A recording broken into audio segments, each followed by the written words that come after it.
Sheria. Ninayo heshima kuwaeleza kuwa wala msiogope jambo lolote, kwa kuwa vyombo vya dola mnaoviona hapa nyuma yangu vimeapa kwa katiba kulinda usalama wa raia na kulinda usalama wa mali zao. Hakutakuwepo hata mmoja ambaye anaweza kumtishia Mtanzania yoyote anayejitokeza kwenda kupiga kura katika mkoa wetu wa Dar es Salaam na akaachwa akifanya hivyo. Vyombo vya dola havijajipanga kutisha watu, bali vimejipanga kuhakikisha wewe Mtanzania, wewe mwana Dar es Salaam, unakwenda kupiga kura vizuri, unakuwa salama na unaondoka kwenye kituo cha kupiga kura ukiwa salama. Maneno yaliyoko mtaani kwamba uchaguzi huu utavurugika, muyapuuze, kwa sababu nchi hii na hasa mkoa wetu wa Dar es Salaam, vyombo vya dola na Watanzania wote walio na nia njema tutabaki imara kuilinda nchi yetu na kulinda mkoa wetu. Kwa mantiki hiyo, yafuatayo ni maelekezo kwa wenzetu wote katika mkoa wetu. Namba moja, wenye viti wa serikali za mitaa kwa kusaidiana uongozi wa mitaa yao kwa kushirikiana na sungusungu ama katika ulinzi shirikishi, wafanye hivyo katika kulinda miundombinu ya TANESCO, ya DAWASA, ya barabara, ya TANROADS, ya TARURA pamoja na maeneo mengine yote pale ambapo patahitajika kufanya hivyo. Lakini jambo la pili, barabara zote za mwendo kasi. Imekuwa ni tabia kawaida kwa baadhi ya wenzetu kutumia barabara hizo kinyume na utaratibu. Natoa rai ya kwamba kwa siku hizi zote ambazo tumebakiwa nazo, mtu yoyote ambaye hana haki ya kupita katika barabara hizo asipite kwenye barabara hizo. Viachiwe vyombo vya usafiri wa mabasi yaendayo kwa kasi vitumie njia hizo, na kama kutakuwa kuna jambo lolote la dharura, iwe ni rahisi vyombo vyetu vya dola kufika kwenye dharura hiyo na kuweza kutoa huduma pale ambapo inahitajika. Lakini jambo jingine, nitoe rai kwa Watanzania wote na hasa wana Dar es Salaam, Mtanzania mwana Dar es Salaam, kwamba dhana ya kulinda taifa letu ni dhana ya pamoja.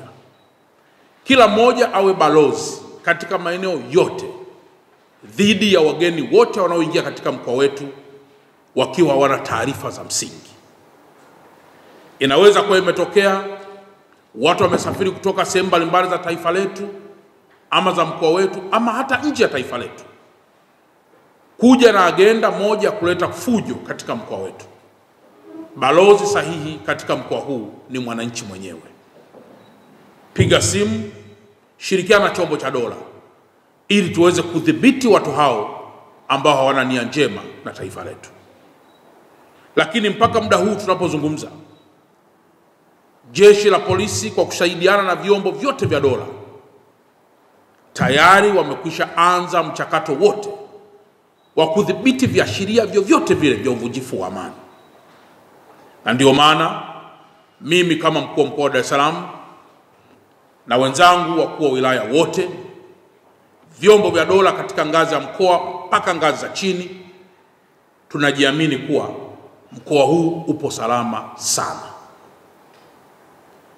Kwa hiyo, ndugu waandishi wa habari, imezoeleka wakati fulani tunapoelekea katika chaguzi hizi kuendelea kuwa na tabia ile ya kuripoti taarifa zinazoleta taharuki kwa Watanzania na hasa Dar es Salaam. Tufahamu kwamba ninyi waandishi wa habari ni nguzo ya 4 ama muhimili wa 4 wa serikali yetu. Mna wajibu wa kutoa taarifa, wa kuhabarisha, wa kuwapa elimu wapiga kura ili waweze kujitokeza kwa wingi katika kutumia haki yao ya msingi iliyoandikwa katika katiba ya Jamhuri ya Muungano wa Tanzania ya mwaka 1977. Na baada ya kusema haya, kama kutakuwa kuna mtu yoyote ana maoni, ana swali, ana jambo lolote, wakuu wa wilaya wapo kwenye wilaya zetu saa 24. Vyombo vya dola vipo kwenye mitaa yetu saa 24. Katibu tawala wa mkoa na watumishi wote wapo maofisini saa 24. Kwa kuwa imetangazwa kwamba tarehe 29 ni siku ambayo watu watumie kwenda kupiga kura, kwa maana kwamba inakuwa ni kama public holiday, basi Watanzania tusipuuze haki hiyo, twende tukapige kura. Twende tukapige kura. Twende tukapige kura. Na tukishapiga kura zetu, tusubiri matokeo ya kura tuliyoipiga ambayo yatatangazwa na Tume Huru ya Taifa ya Uchaguzi kuhusu washindi walioshinda katika mchakato huo. Kwa muda mrefu, Tume Huru ya Taifa ya Uchaguzi imetoa elimu kwa Watanzania kuhusu mchakato wote wa upigaji wa kura. Katika kila kituo cha kupigia kura wapo maafisa walioteuliwa na Tume Huru ya Taifa ya Uchaguzi kuwa kama wasimamizi wa uchaguzi, makarani, waelekezaji na walinzi pia. Kwa lugha nyepesi, ndani ya kituo cha kupigia kura michakato yote itakuwa ya huru na haki. Na kwa mujibu wa Tume Huru ya Taifa ya Uchaguzi imeelekezwa distance ya kila mmoja kuwa baada ya kupiga kura. Kwa hiyo niombe Watanzania wote na hasa wa Dar es Salaam, zipo taarifa za kawaida zenye nia njema za kumtaka Mtanzania au mwana Dar es Salaam anapopiga kura kuweza kuilinda kura yake. Kulinda kura yake maana yake nini? Kila chama kinachoshiriki katika uchaguzi kimeteua mawakala wao ambao watakuwa observers wa mchakato huo huru na ambao utakuwa ni wawazi ndani ya kituo cha kupigia kura. Kwa hiyo huyo ndiye aliyeteuliwa na chama, na huyo ndiye atakayekuwa ni mwakilishi wa wafuasi wote wa chama cha siasa kilichoshiriki katika uchaguzi huo. Na baada ya mchakato huo, wale mawakala wote watashiriki kuhesabu katika kura zao za wagombea wao, kusaini pale ambapo wanakubaliana matokeo, na baada ya hapo ndio watakuwa ni mabalozi sahihi wa wafuasi wa chama hicho cha siasa tunapokwenda kutangaza matokeo hayo. Kwa hiyo, kwa mujibu wa taarifa za Tume Huru ya Taifa ya Uchaguzi, sioni afya yote unapopiga kura hapo ukabaki hapo hapo kwamba unailinda kura yako. Utaratibu umekushawekwa vizuri ya namna mawakala wote na maafisa wote wa namna kukuelekeza wewe kushiriki katika kupiga kura na baadaye kuja kutangazwa matokeo ya kura yako. Na nimeweka uhuru huo kwa sababu ya umuhimu na umadhubuti wa vyombo vya habari katika taifa letu. Na kipaumbele mojawapo ambacho nilikushasema awali kwamba vyombo vya dola vimeapa kwa katiba kwamba vitalinda usalama wa raia na mali zao. Mwanahabari ni raia na kamera ni mali yake. Na kwa mantiki hiyo, katika kauli hiyo ni kwamba mwanahabari yoyote ambaye ataripoti taarifa katika taifa letu ya kufundisha, ya kuhabarisha, wote hawa ni raia ambao wako katika package ya kulindwa katika taifa lao na mali zao. Lakini pamoja na hilo, kuna maeneo yote nyeti katika taifa letu na hasa katika mkoa wetu. Na nyinyi mnafahamu kwamba mkoa huu ni moja ya mikoa mikubwa ambayo imebeba uwekezaji mkubwa sana, na ni mkoa ambao una vitu vingi ambavyo vitakapoharibiwa vinaweza kuleta taswira ambayo sio sahihi.